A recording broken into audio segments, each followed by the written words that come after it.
Hi, my name is Masha, and I'm from the Nazarbayev University, as you know. So, have you noticed how the cab drivers in Astana ask the most personal questions while they think they're just making small talk? The other night, I was taking a cab, and my cab driver asks, "So, you got children?" I said, "No." Says, "Then what? Cats, dogs?" I say, "No." Says, "What's your thing then? Plants?" No, I just don't like living beings. I say in my Russian accent.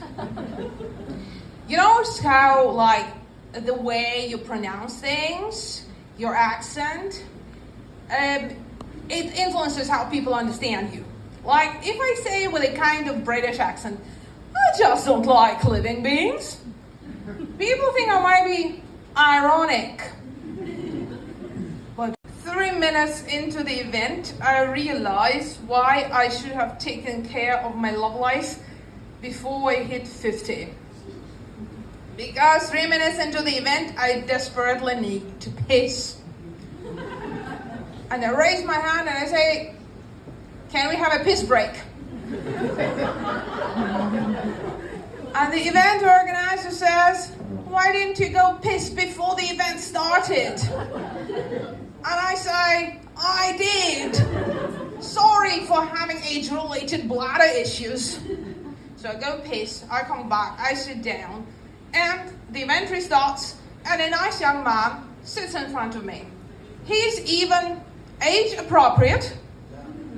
He's young enough to be my son, but he's not young enough to be my grandson. So we start chatting, and he says, "What do you do for fun?" And I say, "Ooh, yeah, I got that one." I say, "In my spare time, I volunteer." I says, "Ooh, where do you volunteer?" I say, "I volunteer at a hospice." And he says, "Is that the place where people come to die?" And I say, "Yes." And he says, "Well, I really admire people like you who sit with dying people." And I say, "Yes, you know, it's really touching